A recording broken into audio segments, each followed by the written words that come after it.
बोलिए भारत माता की जय, भारत माता की जय, भारत माता की गुड। जम्मू कश्मीर के लेफ्टिनेंट गवर्नर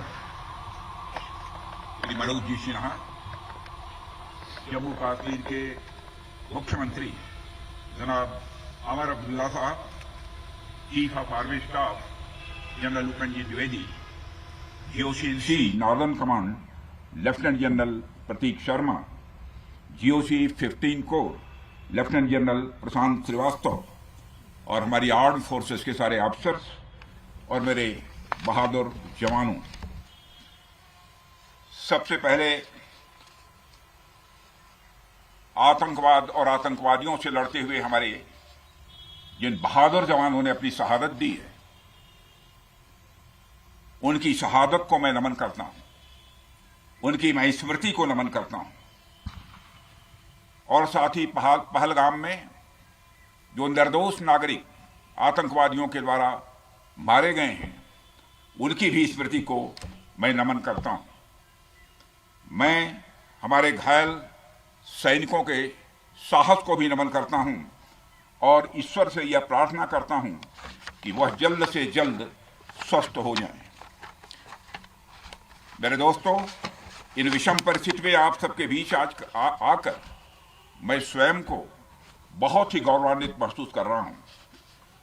हमारे प्रधानमंत्री माननीय नरेंद्र मोदी जी के कुशल नेतृत्व और मार्गदर्शन में ऑपरेशन सिंदूर के दौरान आपने जो कुछ भी किया है, उस पर पूरे देश को गर्व की अनुभूति हो रही है। मैं अभी भले ही आपका रक्षा मंत्री हूं, लेकिन उससे पहले तो मैं भारत का एक नागरिक हूं। रक्षा मंत्री के साथ साथ मैं आज भारत के नागरिक के रूप में भी आप सबके प्रति आभार व्यक्त करने के लिए यहां मौजूद हूं। पहलगाम हमले के बाद हमारे जम्मू कश्मीर की जनता ने पूरी एकजुटता के साथ और पाकिस्तान और साथ ही साथ आतंकवादियों के प्रति जिस प्रकार से अपने गुस्से का इजहार किया है, मैं जम्मू कश्मीर की जनता का भी अभिनंदन करता हूं। मेरे साथियों, आपकी उस ऊर्जा को महसूस करने आया हूं जिसने दुश्मनों को नष्ट नाबूद कर दिया है। आपने जिस तरीके से सीमा के उस पार पाकिस्तान की चौकियों और बंकरों को आपने ध्वस्त किया, दुश्मन मैं समझता हूं उसे कभी भूल नहीं सकता। आपने देखा होगा कि आमतौर पर लोग जोश में होश खो देते हैं, लेकिन आपने जोश भी रखा, होश भी रखा और सूझबूझ के साथ दुश्मनों के ठिकानों को आपने बर्बाद किया है। आज मैं यहां रक्षा मंत्री के साथ साथ एक मैसेंजर के रूप में भी आप सबके सामने मौजूद हूं। पूरे देश की शुभकामनाएं, उनकी प्रार्थनाएं और उनकी कृतज्ञता को लेकर आप सबके बीच यहां मैं मौजूद हूं। एक तरह से आप समझिए कि मैं एक डाकिया बनकर आपके बीच आया हूं और देशवासियों का संदेश लाया हूं। संदेश यह है कि हमें हमारी सेनाओं पर गर्व है। साथियों, ऑपरेशन सिंदूर सिर्फ एक ऑपरेशन का नाम भर नहीं है, बल्कि यह एक हमारी प्रतिबद्धता है, यह हमारा एक कमिटमेंट है। एक ऐसी प्रतिबद्धता जिसमें भारत ने दिखा दिया कि हम सिर्फ डिफेंस नहीं करते हैं, जब वक्त आता है तो हम कठोर निर्णय भी लेते हैं और कठोर कार्रवाई भी करते हैं। यह ऑपरेशन उस एक एक जवान की आंखों में देखा गया सपना था कि हर आतंकी ठिकाना, चाहे वह घाटियों में छुपा हो या बंकरों में दबा हो, हम वहां पहुंचेंगे और दुश्मन की छाती चीर कर हम उन आतंकी ठिकानों को खत्म करके ही हम वापस लौटेंगे। मेरे साथियों, ऑपरेशन सिंदूर आतंकवाद के खिलाफ भारत द्वारा चलाई गई अब तक के इतिहास की मैं मानता हूं यह सबसे बड़ी कार्रवाई है। 35-40 वर्षों से भारत सरहद पार से चलाए जा रही आतंकवाद का सामना कर रहा है। आज भारत ने पूरी दुनिया को यह साफ कर दिया है, यह स्पष्ट कर दिया है कि आतंकवाद के खिलाफ हम किसी भी हद तक जा सकते हैं। साथियों, आतंकवादियों ने पहलगाम में आतंकवादी घटना को अंजाम देकर भारत के मस्तक पर चोट पहुंचाने की कोशिश की है। भारत की सामाजिक एकता को तोड़ने का भी प्रयास किया गया है। उन्होंने भारत के माथे पर वार किया, हमने उनकी छाती पर वार किया है और छाती पर घाव किया है। पाकिस्तान के जख्मों का इलाज इसी बात में है कि वह भारत विरोधी और आतंकवादी संगठनों को पनाह देना बंद करे और अपनी जमीन का इस्तेमाल भारत के खिलाफ किसी भी सूरत में न होने दे। साथियों, आपको याद होगा कि लगभग 21 साल पहले स्वर्गीय अटल बिहारी वाजपेयी जी के सामने इसी पाकिस्तान ने इस्लामाबाद में डिक्लेरेशन किया था कि अब उनकी धरती से आतंकवाद एक्सपोर्ट नहीं किया जाएगा। मगर पाकिस्तान ने भारत को धोखा दिया है, पाकिस्तान ने भारत को छला है और आज भी वह धोखा दे रहा है। इसका खामियाजा अब उसको भारी कीमत करके भुगतना पड़ा है और यह कीमत, यदि आतंकवादी वारदातें चलती रही तो लगातार यह बढ़ने ही वाली है। हमारे प्रधानमंत्री श्री नरेंद्र मोदी जी ने दो टूक शब्दों में आतंकवाद के खिलाफ भारत की नीति को रीडिफाइन कर दिया है, इसे परिभाषित कर दिया है, जो यह कहती है कि हिंदुस्तान की सरजमी पर किया गया कोई भी आतंकी हमला एक एक्ट ऑफ वार माना जाएगा। दोनों देशों में जो अंडरस्टैंडिंग बनी है फिलहाल वह इसी बात को लेकर है कि सरहद पार से कोई बेजा हरकत अब नहीं की जाएगी। अगर की गई तो बात निकलेगी तो बहुत दूर तक जाएगी। साथ ही हमारे प्रधानमंत्री ने यह भी साफ कर दिया है, आतंक और बातचीत कदापि एक साथ नहीं चलेंगे और अगर बात होगी तो आतंकवाद पर होगी और पाक ऑक्युपाइड कश्मीर पर ही होगी। साथियों, ऑपरेशन सिंदूर की कामयाबी ने पाकिस्तान में छिपे आतंकी संगठनों और उनके आकाओं को भी यह साफ बता दिया है कि वे कहीं भी अपने आप को महफूज और सुरक्षित न समझें। अब वे हमारे बहादुर भारतीय सेनाओं के निशाने पर हैं। दुनिया जानती है हमारी सेनाओं का निशाना अचूक है और वो जब वो निशाना लगाते हैं तो गिनती करने का काम वह दुश्मनों पर छोड़ देते हैं। साथियों, आज आतंकवाद के खिलाफ भारत की प्रतिज्ञा कितनी कठोर है इसका पता इसी बात से चलता है कि हमने उनके न्यूक्लियर ब्लैकमेल की भी परवाह नहीं की है। पूरी दुनिया ने देखा है कि कैसे गैर जिम्मेदाराना तरीके से पाकिस्तान द्वारा भारत को अनेक बार एटमी धमकियां दी गई हैं।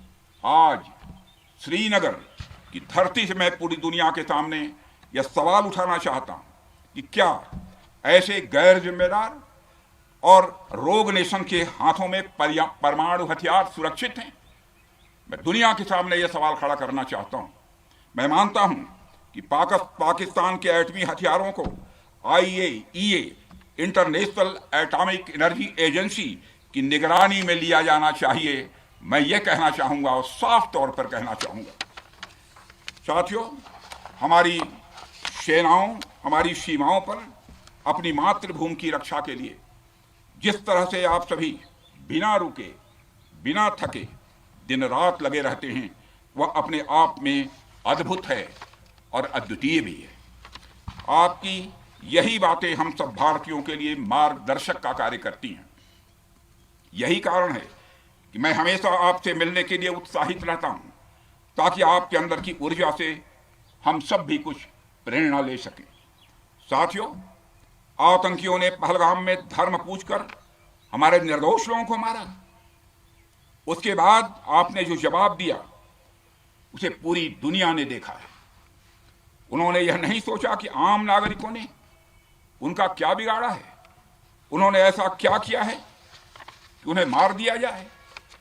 पर मैं यह कहना चाहूंगा, आतंकियों ने भारतीयों को धर्म पूछकर देखकर मारा, धर्म पूछकर मारा, तो हमने आतंकियों को उनका कर्म देखकर मारा है। उन्होंने धर्म देखकर बेगुनाहों की जान ली, यह पाकिस्तान का कर्म था। हमने कर्म देखकर उनका खात्मा किया। यह हमारा भारतीय धर्म है। एक रक्षा मंत्री के रूप में मुझे आप सबको बेहद नजदीक से वर्षों से जानने का और समझने का अवसर मिला है। मैं आपके साहस और पराक्रम को तो जानता ही हूं, साथ ही साथ पहलगाम जैसी घटना के प्रति आपके गुस्से को भी मैं अच्छी तरह जानता हूं। साथियों, मुझे पता है कि पहलगाम के बाद आपके अंदर गुस्सा था, पूरे देश के अंदर गुस्सा था।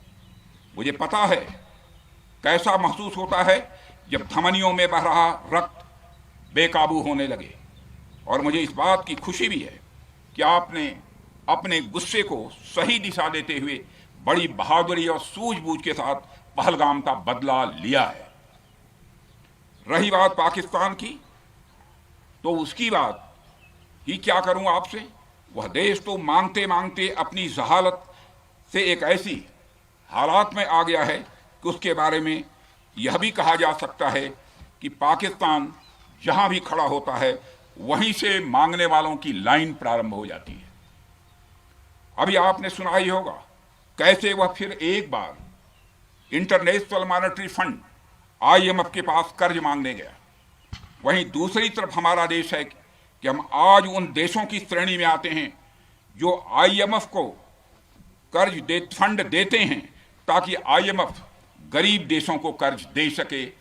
ऐसी स्थिति में हमारा यह भारत है। रामचरितमानस में स्वामी तुलसीदास जी ने लिखा है, जहां सुमतितः संपत्ति नाना, जहां कुमतितः विपत्ति निदाना। यानी जहां सुमति होती है, अच्छी नीतियां होती हैं, वहां सुख और समृद्धि होती है, और जहां कुमति होती है, बुरी मति होती है, केवल दूसरों के हित की भावना होती है, वहां तरह तरह की विपत्तियां स्वाभाविक रूप से आती ही हैं।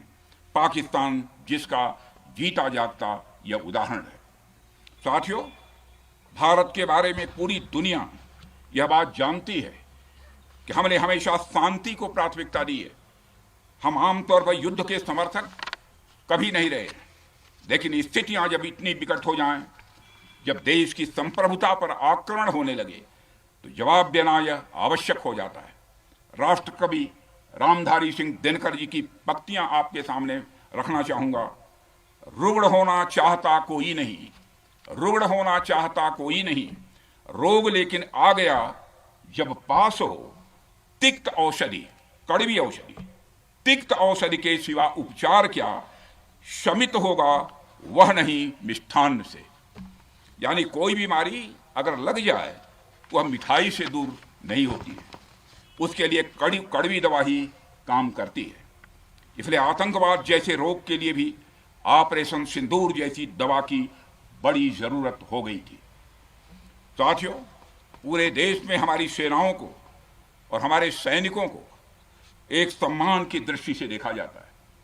एक सशक्त राष्ट्र वही होता है जो अपनी सेनाओं को सम्मान के साथ साथ आधुनिक हथियार और साजो सामान भी दे जिसकी उसे जरूरत है। मुझे गर्व है कि आज प्रधानमंत्री जी के नेतृत्व में सरकार हमारी सेनाओं के लिए यह सब सारा काम कर रही है। हमने यह सुनिश्चित किया है कि हमारी सेनाएं हर परिस्थिति के लिए तैयार रहें। और मैं यहाँ पर army chief general Upendra Dwivedi ji को भी बधाई देना चाहता हूँ, क्योंकि बार बार मेरी चर्चा होती रही है और बार बार मैं यह पूछता हूँ कि जो भी आवश्यकताएं हैं उन आवश्यकताओं को पूरा करने के लिए हम पूरी तरह से तैयार हैं।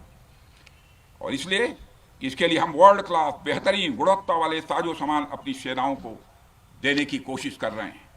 आज आधुनिक राइफल्स, मिसाइल डिफेंस शील्ड और ड्रोन्स जैसी नई पीढ़ी के कई इक्विपमेंट को तेजी से भारत में ही बनाया जा रहा है। साथियों, इसके अलावा सीमावर्ती इलाकों में हमने जो काम किया है वो आप सब देख रहे होंगे। आज LAC और LOC पर भी कनेक्टिविटी है, वैसी पहले शायद कभी नहीं थी। हमने हर स्तर पर यह दिखाया है कि हमारी सरकार केवल युद्ध भूमि पर ही नहीं बल्कि व्यक्तिगत रूप से और पारिवारिक रूप के साथ अपने सेना के जवानों के साथ खड़ी है।